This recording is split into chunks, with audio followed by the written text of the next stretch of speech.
Hello everybody and welcome to episode 5 of Building with Flow, the survival series where I try to take my building skills to the next level and also just have a ton of fun playing survival Minecraft. Let me show you what I've been up to in between episodes here in the Dwarven Mountain base. I've been expanding my base quite a lot. I really want to create an intricate network of tunnels and corridors interconnecting everywhere. So that's what I did. And now that we have some extra space to work with, I thought it would be a good idea to install some more farms. I did a cactus farm over here in the entrance hall, and we covered it up nicely with a glass ceiling. I also decided to do a wool farm, which is always very handy to have. I know that one of my future builds will definitely require a lot of wool, so having a bit of a supply of that going on is definitely a good thing. I still had to do a bit of sheep breeding, and then the transportation process was tedious at best, but I managed to pull it off, and now I have a fully functioning wool farm, which is very nice. So now that you're back up to speed, let's go inside and check things out, because I did make a rather nice discovery. So here we have the cactus farm right below us. It's not too big, but I really don't need a very big farm. This is a single player world, so I can't imagine why I would ever need a whole bunch of green dye. But nevertheless, these chests are gonna fill up eventually, and then I think I'm settled for life concerning cactus. That is that. I have been digging underneath here. This corridor is completely new. I've been making a bit of a thing down here. Maybe some living areas. That could be nice. Living areas for the dwarves living in this settlement. Maybe the scientists or the researchers or engineers living here, operating all the machinery. Of course, I am still going to decorate all of this. So we have a corridor going up there, but first let me show you. Here we can go up. Over here we have the wool farm. As you can see, I color coded all of the sheep, and we've got the drops collecting automatically. We got 16 of those, every color in Minecraft. And also this room, of course, I'm going to spruce it up. We have also kind of a living area or something we can do here, or maybe some other micro farms that we can place in here. But then we go up the stairs, and I made a very nice discovery over here.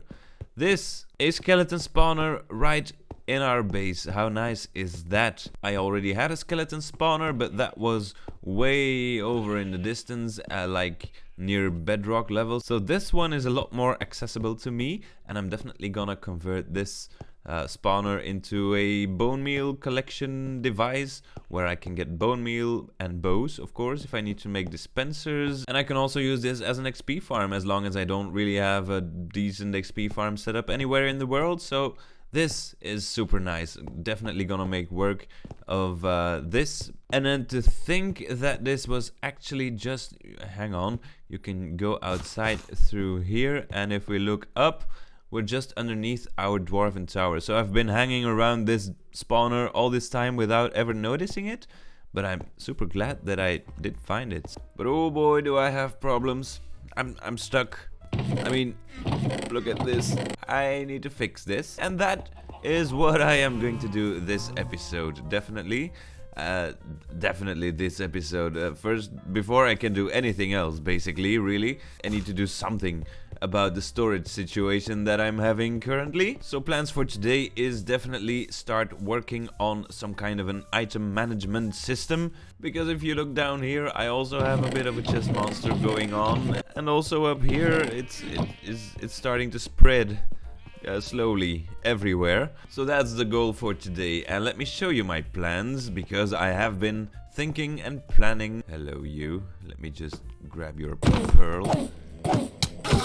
So yeah, let me show you what I've been thinking of doing. Right over here somewhere, should be over here, yeah. Over here we have a chest. It's not a newly developing chest monster. These are the materials I'm going to use to build the entrance to my storage room, and I'm thinking of making a kind of a bridge starting here. somewhere right across this lake, and then having some kind of a giant vault entrance embedded in the cliffside over there. It's something different than the dwarven style thing we've been working on recently, and I'm thinking of making this vault door in a more modern style, probably like a very modern building style, nothing to do with the dwarven settlement over there, just something completely different, because I like to mix things up in my world and try building in some different styles. So first things first, probably gathering some more materials, because these are the materials I'm gonna need for the vault door itself.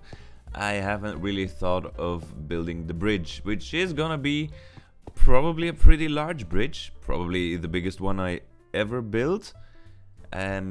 Yeah, so that's gonna be quite interesting. So first things first, let's go collect a bunch more resources. Okay, that should do it.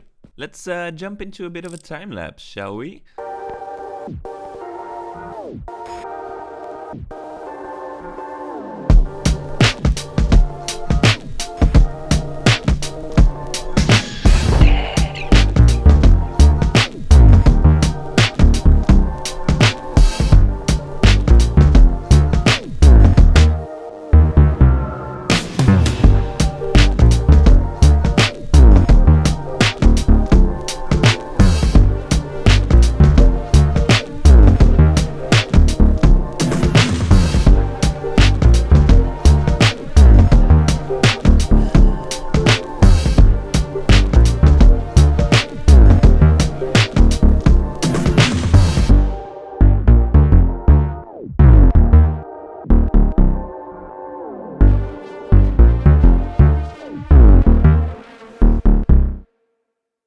Aha, yes. So I'm very much liking how the bridge is looking so far. I think the shape of the pillar and the bridge is looking very good. I used a lot of stone and mossy stone, and I mixed in some tuff. I do think the combination tuff and stone and tuff and deep slate, it always works. Oh, hello. Do you have anything I can use? No. So as I was saying, the bridge already looks very nice. I also think the top section of the bridge looks pretty good. Also implemented a lot of mossy cobble and stone.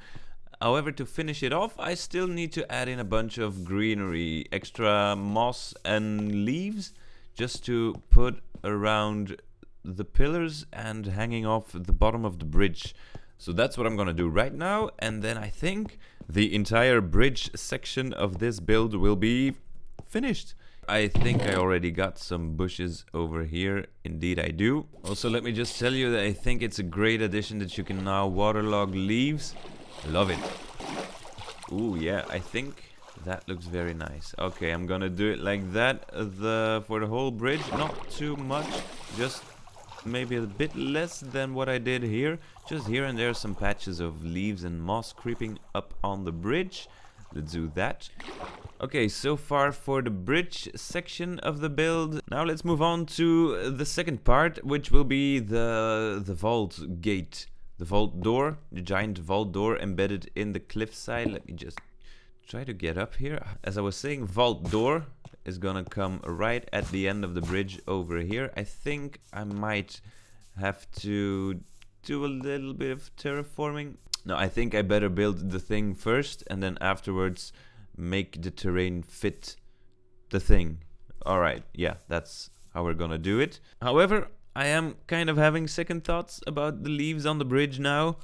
I think I also liked it without the extra leaves and the moss.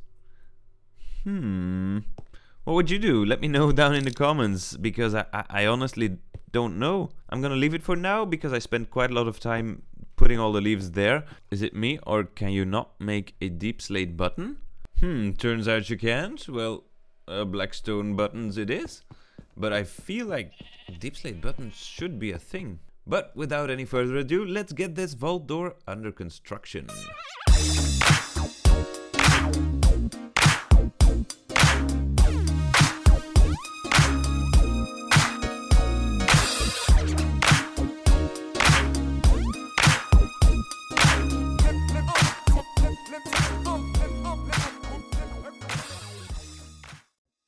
Behold the vault door, and I'm actually quite proud of how this is looking. As you can see, I've also done a bit of terraforming around the outside of the door. Yeah, very pleased with the results. You may see that I used quite a bit of redstone components to make this door. We've got the... what do you call this? The observer block, which makes for a pretty nice reinforced steel look kind of block, which I think looks very nice in this build. We've also have these note blocks, which may seem odd if you think about it too much, but somehow I do think they work, and I think they look nice with the black stone buttons on top, making them look like giant bolts reinforcing the door. We've also got some grindstones to have some kind of a locking mechanism, and some color with the redstone blocks with the iron trapdoors on top, and some grindstone on the sides with some copper rods. I think all in all this looks very nice. I need to trim these glow berries or they're gonna grow all the way down, or perhaps not. Maybe it's gonna stop because of the trapdoor. I think it's gonna stop. That's okay. But yes, vault door completed, and there's actually also a way to get inside through here. I plan on making a kind of a small piston door, just 1x2, that opens automatically with a pressure plate. That would be nice, I think. And then inside we have our not so permanent storage system yet.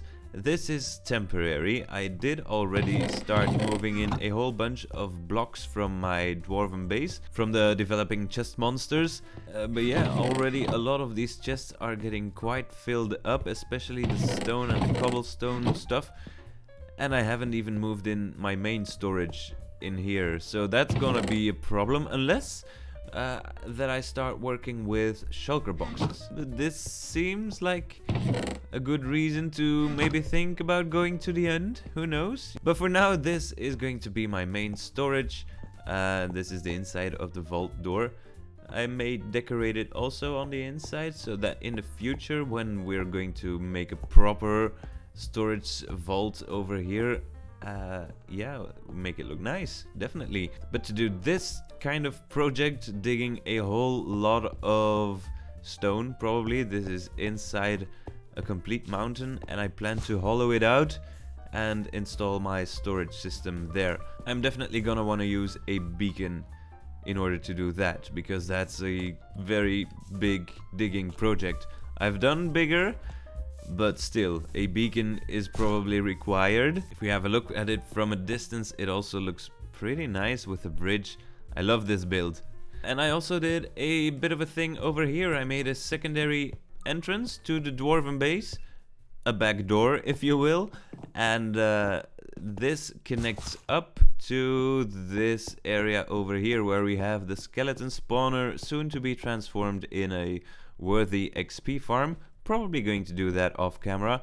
But speaking of beacons, that's also something that I cannot make just yet. I have not collected any wither skulls, and I also doubt that I have enough iron blocks or anything to make a decent beacon out of. So that's gonna be something for a later date. Oh boy, still a lot of things to do, and I think next episode will be one where we actually make some progress in the game. That means taking on the dragon, getting ourselves a bunch of shulker boxes and elytra. That will make my life in this world a whole bunch easier. So definitely something to look forward to. This is gonna be it for me today. I thank you very much for watching. I hope you enjoyed. If you did, don't forget to leave a like and consider subscribing to my channel. It would be very much appreciated. My name has been Flo, and I will see you next episode of Building with Flo. Goodbye.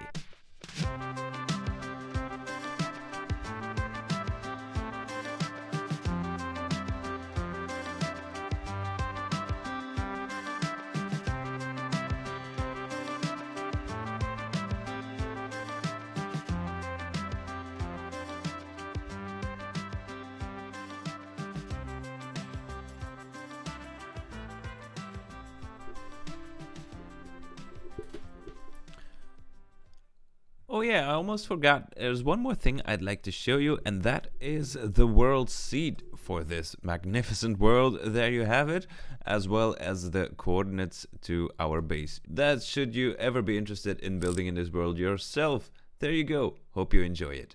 Good. Bye.